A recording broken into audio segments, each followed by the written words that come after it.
revenir sur la période de février où donc une compagnie, Total pour ne pas citer, et un gérant de station-service, le port, avait décidé donc de faire des remises, des rabais pour leurs clients.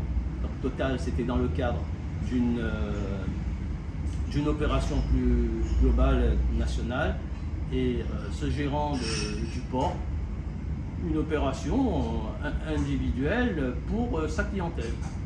Et donc, il y a eu des pressions, des intimidations, bref, des manœuvres qui ont fait qu'au final, les remises de 10 centimes proposées par Total ont été stoppées.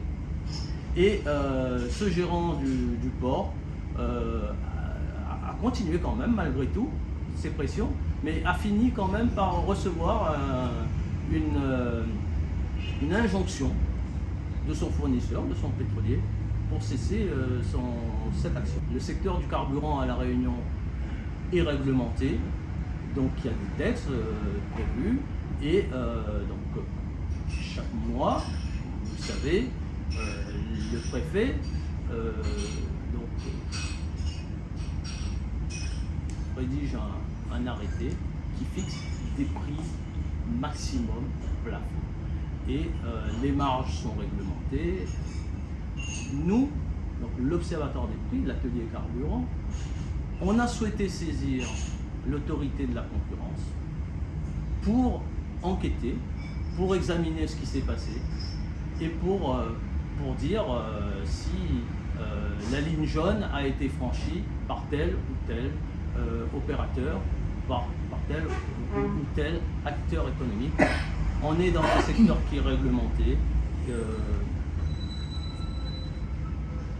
On est sous le coup de lois liées à la concurrence, liées à la libre gestion d'une entreprise, y compris de gérants de stations-service.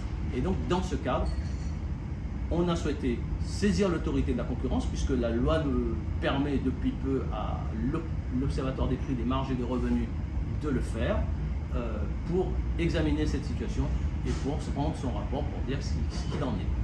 On a estimé que ce n'était pas tout à fait normal ce qui s'est passé, mais on ne voulait pas, nous, prendre parti.